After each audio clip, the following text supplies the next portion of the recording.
So welcome everybody to this evening's conference with le Cercle des Langues. Today we are talking about digital etiquette, writing professional emails and messages. So this evening's conference is for levels A1 to A2. I will do the presentation for 25 minutes, and in the last 5 minutes we will have a question and answer. So please feel free to put your questions, if you have any, on a piece of paper or into the chat.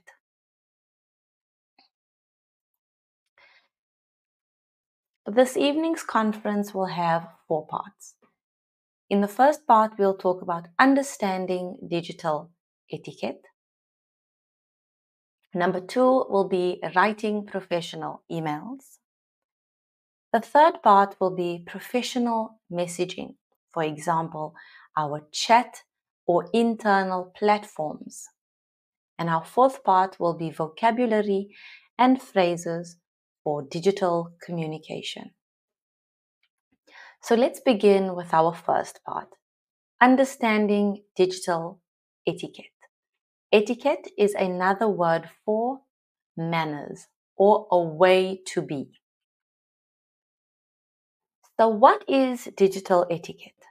Digital etiquette means using polite, respectful, and clear communication online. It includes emails, chats, and social media. For example, writing good morning, Mr. Smith, instead of hey in a work email. Why does digital etiquette matter? Professional communication builds trust, it avoids misunderstandings, and it improves relationships. For example, please confirm the meeting time is better than when's the meeting, because it sounds respectful and clear. So we've got 2 tones. We have a casual tone and we have a professional tone. A casual tone will be saying, hey, what's up? A professional tone will be more, hello, I hope you are well. Casual style works with friends. Professional tone is essential in workplace messages and emails to show respect and professionalism. If you have a friendly relationship with your colleagues, yes, you are then able to use a casual approach. However, it depends on the relationship that you have. So that is something we have to judge on a case-by-case basis. So what are some common mistakes that we should avoid? We should avoid all caps because it looks like shouting. We should avoid not greeting. So it is often seen as impolite to begin your email without saying a hello, Frank, or good day, Frank. So a greeting is very important. The third thing to avoid is no punctuation. So be careful, use the punctuation, as it could also change the meaning of your message. For example, a bad example would be, send me the files ASAP. The message seems aggressive and it also seems like the person is shouting. A better way to do this would be, good morning, could you please send me the files by today? It's more polite and it has a good tone. Vocabulary and phrases for digital communication. So what kind of vocabulary should we use for greetings? The first one we could use is hello, good morning. Dear Mr. or Miss with the name. If they are married, you can use Mrs. Number 3, I hope you are well. Number 4, Thank you for your time. Number 5, I'm writing to inform you. Number 6, I'm contacting you regarding. Number 7, could you please?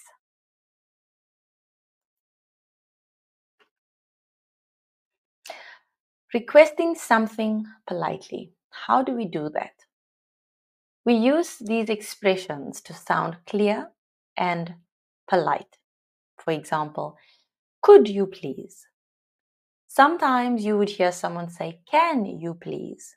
There is absolutely nothing wrong. However, if we would like to be a little bit more polite, we use could.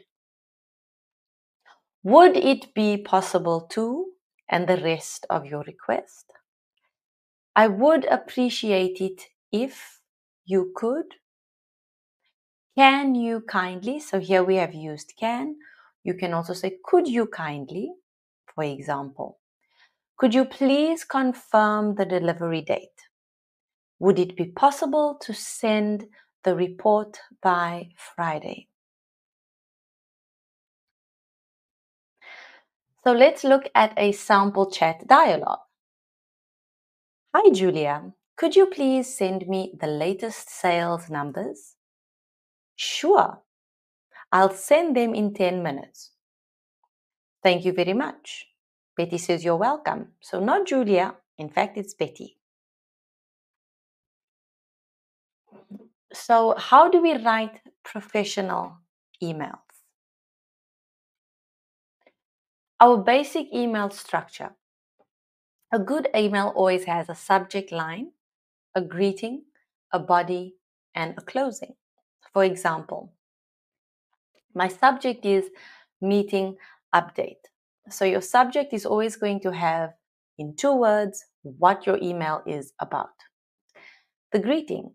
Dear Miss Lopez, how are you doing today?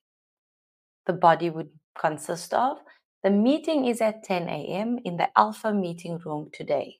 Closing, best regards, John Smith.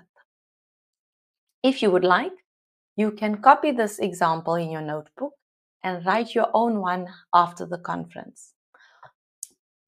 You can also add more details.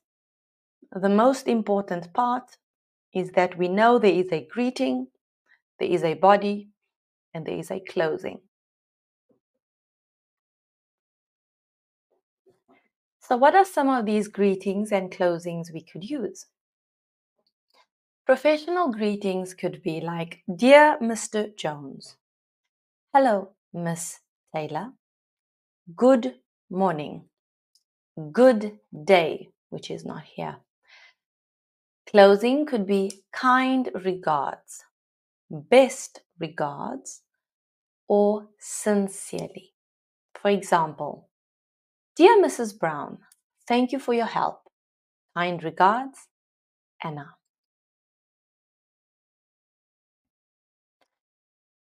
So subject lines should be specific, short, and give the reader a clear idea of the message. A good subject line would be Request for Marketing Report, August 2025. Another one would be Meeting rescheduled to Tuesday 2 p.m. A bad example would just be a report. So we want to give enough detail so that the person knows what we are speaking about, but we don't want to give too much. We just need a simple sentence explaining the purpose of our email. So let's look at good versus bad email examples. A bad email would be, Hi, send me the info ASAP. A good email would be, Dear Mr. Lee, could you please send me the requested information by Friday? Thank you. This response is polite, it is clear, and complete requests show professionalism and respect. So let's look at an email example. This is from Sarah to Mr. Thompson. The subject is confirmation of Thursday's meeting. Dear Mr. Thompson, I hope you are well. I'm writing to confirm our meeting on Thursday at 10 a.m. Could you please also let me know the meeting location? Kind regards, Sarah Martin.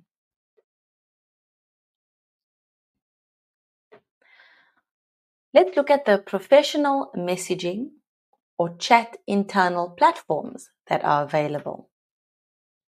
When to use chat, internal messaging versus email.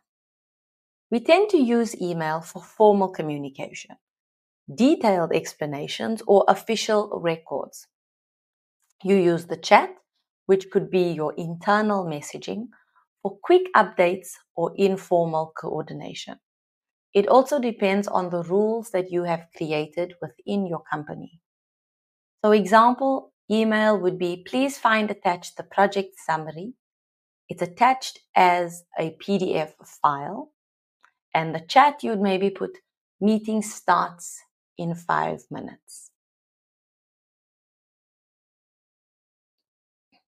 So what's important is being concise but polite. Short messages can still be polite.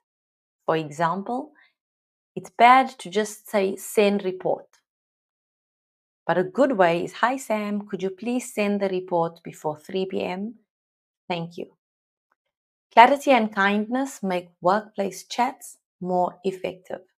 So even if we are in a chat and we are not on an official email platform, it's very important to still remain polite.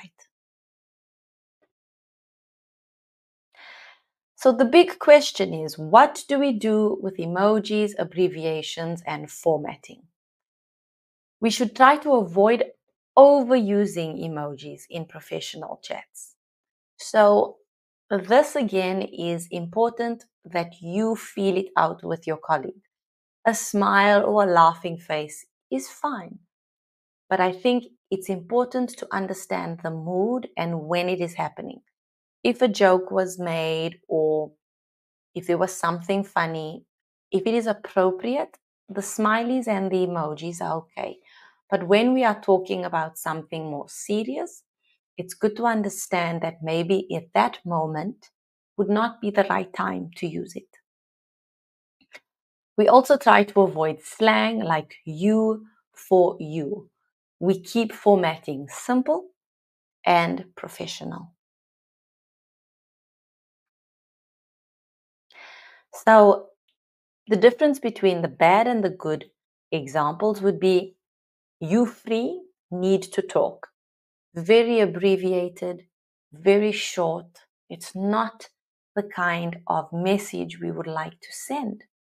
A good example, however, is, hi Alex, are you available to discuss the client's feedback now? This shows respect, clarity, and consideration of the other person's time. Another example is dealing with something urgent. So let's look at the example together. Hi Emma, sorry to bother you, but could you please send me the final logo files for the brochure? The designer needs them urgently. Hi Liam, no problem at all. Which format do you need? JPEG, PNG, or both? Both, please, so they can use them for print and online. Got it. I'll send them to your email in the next 5 minutes. You're a lifesaver. Thank you. Happy to help.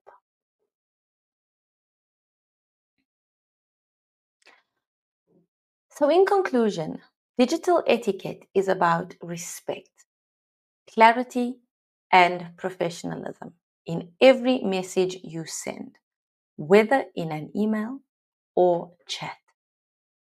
Choose your words carefully. Keep a polite tone and remember, how you write reflects who you are.